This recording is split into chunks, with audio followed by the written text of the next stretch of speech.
I doubt seriously any medieval man would have much difficulty in feeling a sense of overwhelming foreboding in the face of the Soviet hammer and sickle symbol. Yet most modern literate people obviously don't know a thing about what that symbol actually represents, except on the most profane level as the implements of the farmer and the worker. You really believe that? The sickle, ladies and gentlemen, symbolizes Saturn, also known as Kronos, Saturn, or as the Greeks called it, Demiurgos, the operating engineer of the universe, as opposed to the creator of that universe, Satan, Lucifer. In the reign of Saturn, we see exorbitant building and modeling activities, and this is reflected in the Masonic reference to their god as the big builder or architect. And their nickname, the Builders, who erected the Tower of Babel. All this sounds reasonably attractive. Many of us can appreciate magnificent buildings and splendid projects along those lines. But as usual, ladies and gentlemen, there's much more to it than this. You see, that's the exoteric interpretation. Underneath is the truth. How many of you drive Saturns? How many of you drive Mazdas? How many of you even know the origin of those names and what they stand for? This Saturnian Masonic edifice complex, not Oedipus, but edifice complex, ultimately is building against the grain, against nature. What's wrong with that? Well, you'll stick with me and you'll see. At the beginning, in the early eras, nature's forces were manipulated with a knowledge which required the greatest intimacy with her ways, as reflected in the various megalithic structures in the British Isles, Europe, and even ancient America. There's even beauty, simplicity, and power in this early architecture. And modern enthusiasts have mistaken the knowledge and the sensitivity to natural forces intrinsic to this ancient technology as indicative of a positive force at work. But actually, with some crucial exceptions, the rise of the megaliths marked the rise of the Hermetic Academy into its dominant physical phase. The theory is that the megaliths pin down natural forces, helping to subdue nature's most savage furies. We marvel today at the Hoover Dam, but that symbol-laden construction is but a crude parody of the technology of the megaliths, which helped to dam the wildest forces of nature. The construction of these megaliths, heralded by New Age types as marvels of ancient ingenuity and cooperation with nature, are actually the first physical evidence of the end of Eden, of that period on earth when humanity lived as the servants and friends of God's natural creation, as nomads and hunter-gatherers. You see, the great error of modern enthusiasts for what they regard as the magical, Merlin-esque, harmonious time of the Druids and Stonehenge in ancient Egypt is ignorance of the fact that the historical period they idolize was itself immersed in a tampering technology and materialism, which essentially marked a revolutionary break. A break. The cutting off, the severing of man's relation with the natural order. Well, what is wrong with that, you say? Well, according to John Mitchell, he said, the first revolution of Olympus marks the first deviation from the primeval ways of men presided over by Cronus, otherwise Saturn. End quote. Saturn is Lucifer, Satan. And this revolution marks the end of man's Edenic relationship with the natural world. You never understood it before, did you? I hope you're beginning to now. Henceforward, man is alienated from nature by means of the Saturnian Sith, which symbolizes the sense of separation from God's natural creation that man experienced after the fall. You see how simple it all really is? And it really is. That simple, ladies and gentlemen. Don't go away. I'll be right back. Ladies and gentlemen, man began his peregrination away from Eden through his conceit that he would become as God. Remember what happened in the Garden of Eden? God told Adam and Eve to tend the garden. Don't eat of the tree of the knowledge of good and evil. He commanded them not to. And he told them what would happen if they did. If ye do, ye will surely die. Lucifer, through his agent Satan, seduced Eve and told her, God lied to you. He's hiding your true nature. He doesn't want you to know that if you eat of the fruit of the tree of the knowledge of good and evil, you too will become as gods. And Eve, in turn, seduced Adam. That's the story in the book of Genesis. Now, I'm not telling any of you to believe any of this. I am teaching you the esoteric knowledge of the mysteries. And in these mystery schools and mystery religions, they believe that Lucifer was the good one and God, Jehovah, was the bad one, because he was holding man enslaved in the chains, the bonds of ignorance in this Garden of Eden. Lucifer, through his agent Satan, set man free, knocked off the chains with the gift of knowledge. And through the use of this gift of knowledge, man himself will become God. That is the story. And so many people fall for this deception. For no man, I can assure you, will ever be God. Ever.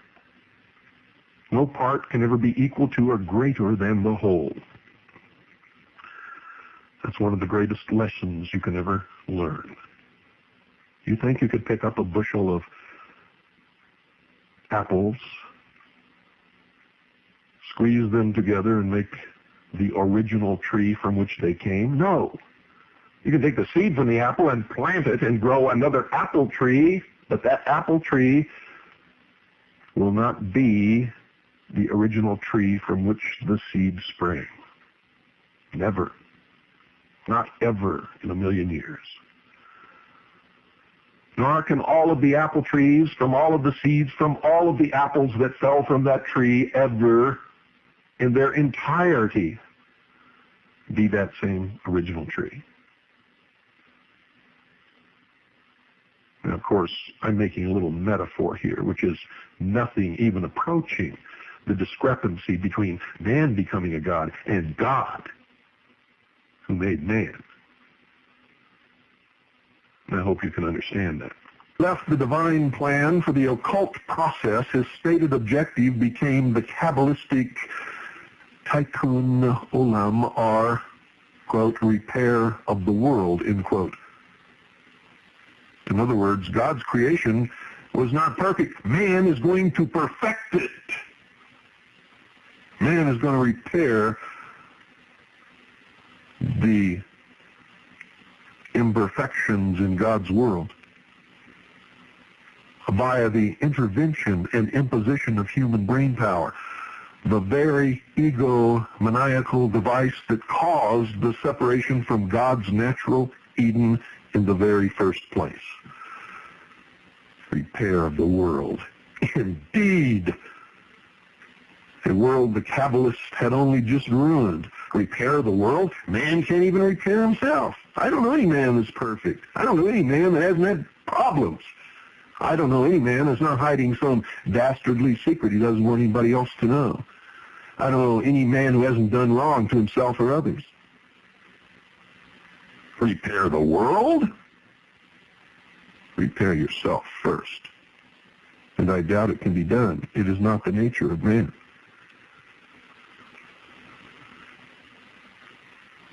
After the Saturnian division, hermetic man saw himself as separate and inevitably above nature, though always quick to identify himself as nature's benign shepherd. Oh, what a deception this is.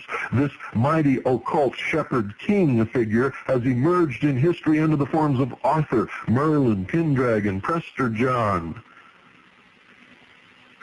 John F. Kennedy, and many others.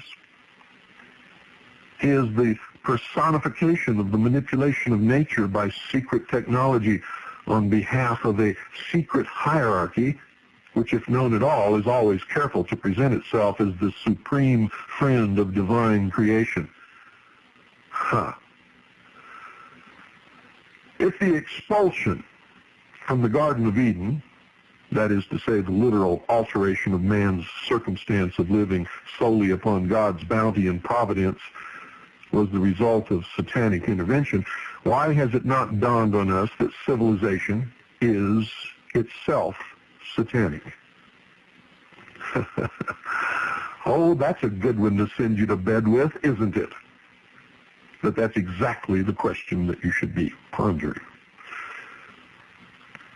In the Hermetic Masonic tradition, the secret identity of Satan is the force represented in occult lore as emanating from the star Sirius, the so-called dog star, Canis Major.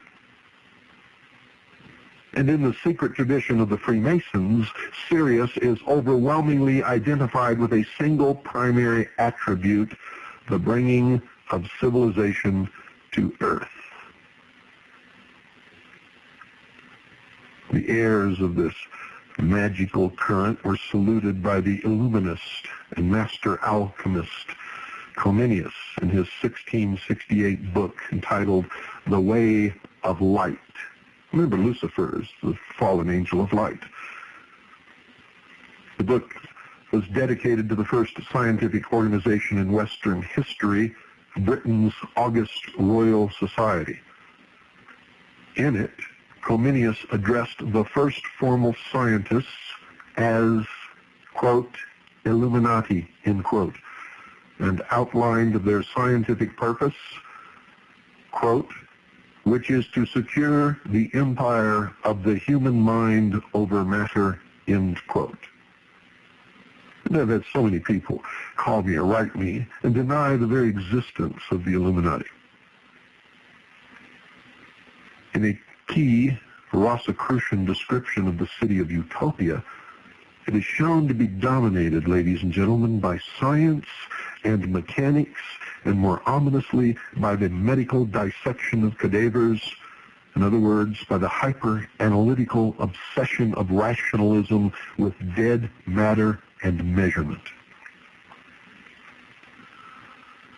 The utopian city of the Rosicrucians is before us today.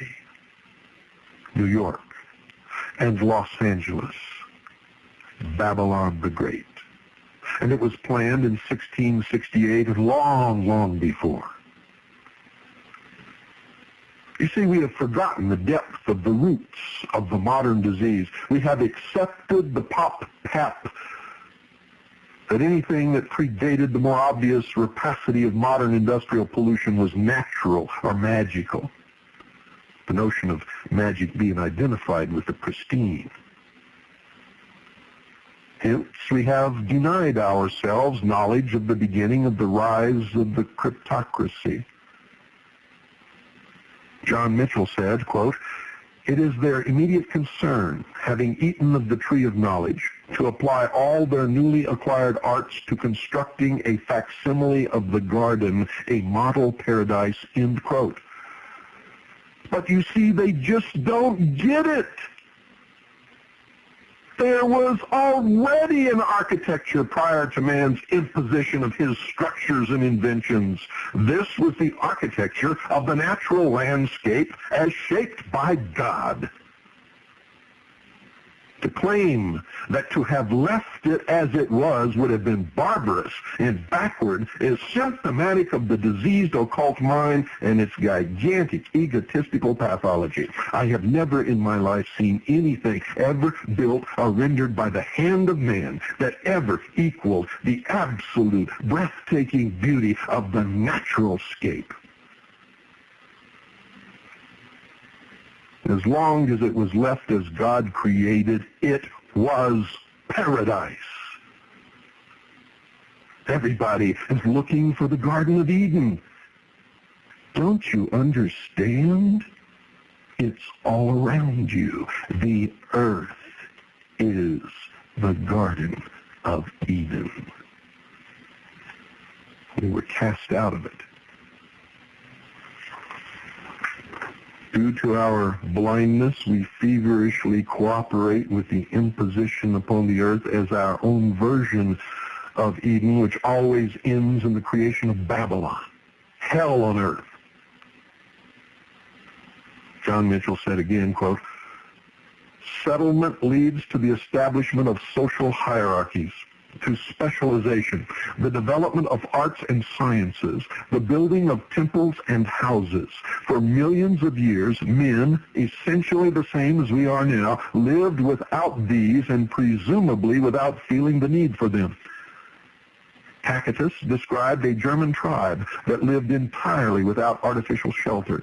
The phenomenon of successive towns built around the same sacred place, the spirit of which became the foundation deity, receiving the sacrifices offered in expiation of the crime of settlement and giving the law by which the city was governed.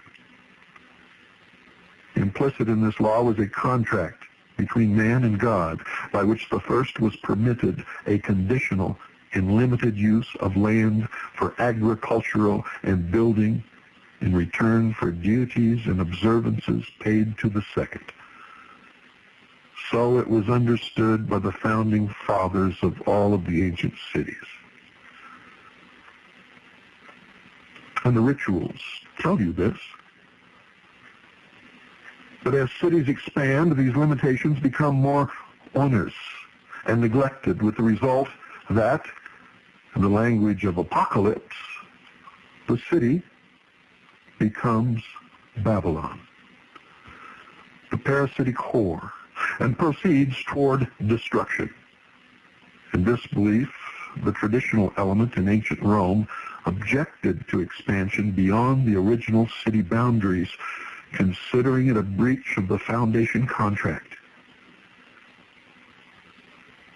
Such counsels were, of course, ignored, just as they're ignored today, and in consequence, Rome, following the career of all previous empires, became Babylon indeed.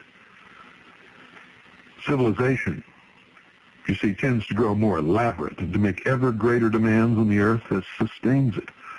There comes a time when the old natural devotion to the earth is exchanged for the desire to increase the products of the earth by artificially stimulating its fertility. This stage is marked in history by the appearance of sun gods, divinities of reason, intellect, and centralized government, whose legends refer always to their victories over dragons, in effect, nature.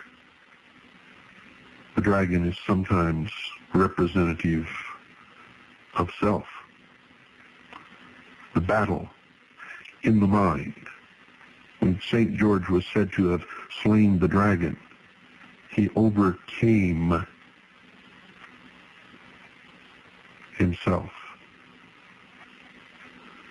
This policy of artificially increasing the earth's fertility and multiplying the gifts of its spirit instead of accepting what is given by nature is evident in the staking of the earth in symbolism, as is seen in the motif of the knight spearing the dragon, which is sometimes viewed as the pinnacle of the victory of light over dark. How many times have you heard Clinton say that? There's a great battle between the forces of light over the forces of darkness.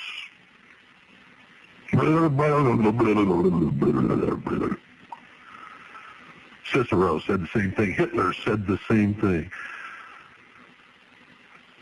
All through history, despots and Babylons have been mouthing the same thing over and over and over again. But ladies and gentlemen, we should also be aware that there is an alternate occult reading of this image.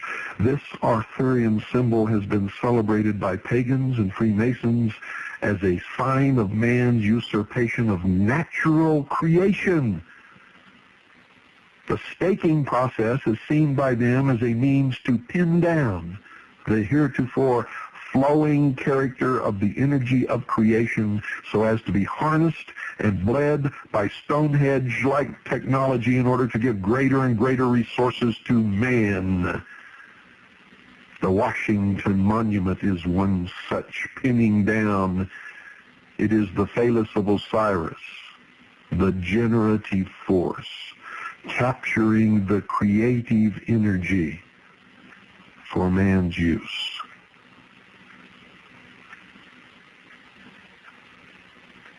Mitchell said, quote, "The appearance of the sun god signals the introduction of a technology that aims to alter the natural channels of the earth spirit and to stimulate its energies for the benefit of an increasingly large settled population. From all that has recently been discovered about the scientific knowledge and methods of the megalith builders, it appears that their system was in the magical tradition of Egypt, Babylon, and the ancient East. At Delphi, by spearing the serpent and localizing its energies, Apollo raised the productivity of the oracle.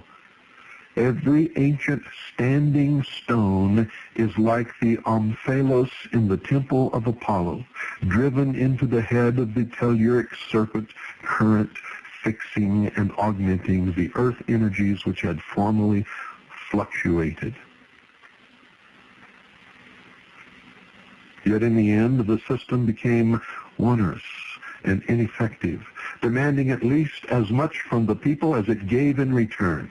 Here is revealed the inevitable betrayal by the institutionalized system of technology of the people who have come to depend upon it. The land had become more productive, the people richer and more numerous, until, under the influence of cyclical changes in the heavens, the flow began to withdraw from the temples and take other paths. The latter-day priests, having neglected the principles of the old astronomical science by which the temples were first sited and planned, and no longer sensitive to the earth's spiritual energies, could only resort to more frantic invocations, attended by ever-increasing sacrifice in attempts to repeat the former results, and thus followed, as it has on many occasions and in many places over the world, a reaction against the artificial and ever more futile proceedings of the magicians and a return to simpler ways, end quote. We will continue this tomorrow night. Good night, ladies and gentlemen, and God bless each and every single one of you.